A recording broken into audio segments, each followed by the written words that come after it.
So with ASL, users of this usually look for bodily cues, social cues, physical cues to understand and predict what you're saying. So when you're talking, they're not automatically looking at the signs, they'll be looking at your face and how you're moving your hands, if you're open or if you're closed off. And the same thing when they're looking at pictures, they use pictures often and they can decode them. They like to see details in the picture to comprehend what's going on. And we took some evidence from prediction in a visual language, real-time sentence processing in American Sign Language across development by Amy Lieberman. Oh, hey there. Moving on to my next point. So, ASL can be taken in schools all around America, including colleges. Here it is offered at USF. I actually know someone who is taking an ASL course. They're also offered for those that are deaf, not just people trying to take the course for a credit, but people that will actually be needing it to be successful in everyday life. ASL can be offered to those who are younger. It doesn't have to be just at a collegiate level. ASL is offered to those that are in elementary school, and it will help them benefit the classroom environment by being able to communicate to their peers using ASL, using what they're learned, what they're taught. There's really not a starting point for when you can start learning ASL, and it really benefits those around the ASL learner if they're able to communicate. So, ASL should be taught in schools that have deaf children, so that way other students can communicate to that child and they can feel like they're a part of the school environment and the community as a whole. Go ahead. ASL is over 200 years old and is one of the most commonly used forms of communication within deaf culture.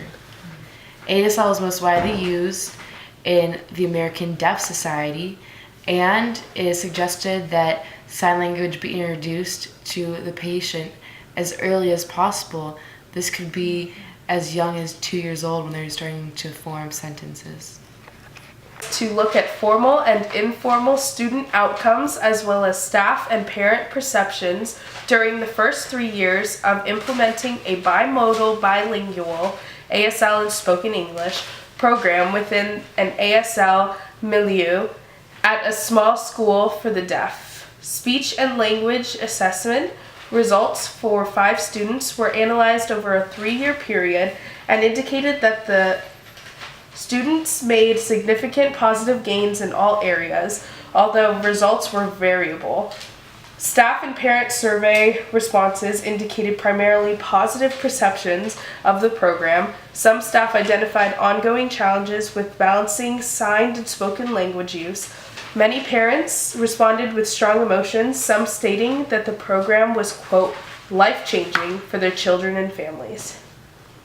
This was cited by altering practices to include bimodal bilingual ASL spoken English programming at a small school for the deaf in Canada. Hi guys, my name is Camila and I'm actually a second-year teacher at Tampa Palms Elementary School, and I just want to say that I would love to work in an inclusive classroom one day where there's accessibility to all of my students.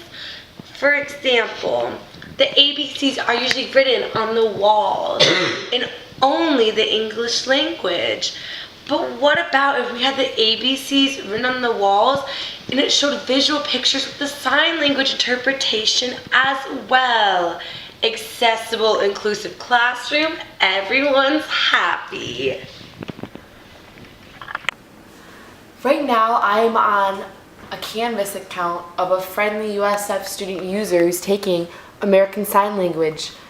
The examples of the modules are conversational signs, moving on to family and friends, feelings and question words, school, your home, physical appearances, food continued, time, conversational ASL, shopping, the great outdoors, work careers, and transportation plus travel, relationships plus sports. So as you can see, there's a wide variety of content covered in this Level 1 Basic ASL college course.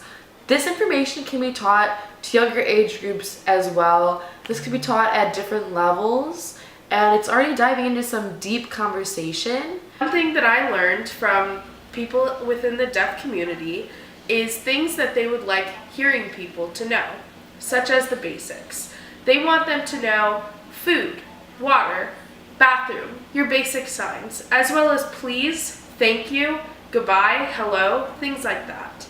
It is quite ridiculous that the deaf community is always required to figure out a way to communicate with hearing people, and hearing people are never expected to be able to communicate with any other type of person.